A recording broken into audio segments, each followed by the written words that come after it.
Hello everyone, welcome to this B1 English listening practice video. You can use this video to practice your listening and comprehension as I speak. So, today I'm going to talk about procrastination. I imagine that this is a relevant topic for a lot of you because many people have a tendency to procrastinate. So, what is procrastination? Well, this refers to the action of delaying your work until a later time. For example, let's pretend that you have a task that you're expected to complete by Friday. Procrastinating on this task might mean that you start working on it on Thursday. You postpone or put off this work until a later time instead of doing it earlier. This habit is widespread. People procrastinate at school, at work, and in their personal life. And for the most part, procrastination isn't necessarily a good thing. Let's talk about some of the ways that procrastination can creep into our lives, and we'll talk about how we can kick this habit. All right, first, let's talk about procrastination when it comes to school. In my experience, I find that the vast majority of students put off their assignments, projects, and preparation until the last minute. For example, when a teacher would assign an essay that was due the following week, my classmates wouldn't even begin until the night before. They would pull an all-nighter, as we say in English, and try to do it all in one go.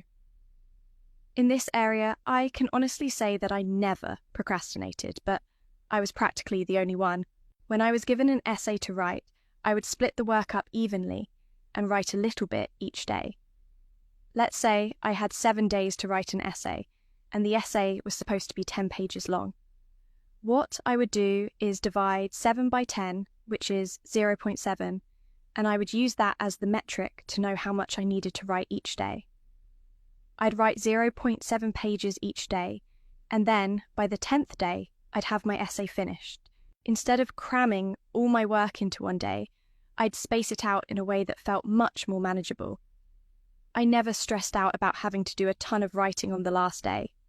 This is one technique that you can employ in your own studies.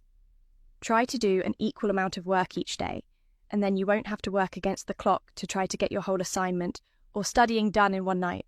Now, let's talk about procrastination when it comes to work. There's a common tendency to put off undesirable tasks until later. While in the moment that might seem okay, later on, you often end up regretting that decision. For me personally, when I put off an important task until later, I often dwell on the fact that I haven't finished it yet, and I dread having to do it at a later time. In other words, I don't even get to enjoy the time that I spent not doing the task because I'm thinking about the fact that I still have to do it later. I'm sure some of you have experienced this as well. In my opinion, the best way to avoid procrastinating in this way is to do your most important or difficult task first thing in the morning. This is an important concept that can really change your life. Suffer now so you can enjoy yourself later. It takes a lot of discipline and willpower to commit yourself to doing the hardest task first. But after you finish it, the rest of the day is smooth sailing. All right, lastly, let's talk about procrastination in your personal life. Maybe you have some goals you want to achieve or things you want to do in life, but you never actually get around to doing them.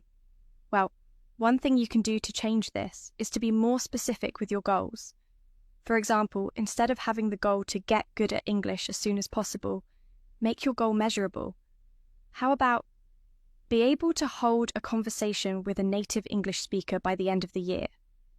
This goal is actually something you can visualize, measure, and accomplish. Don't be vague with your goals.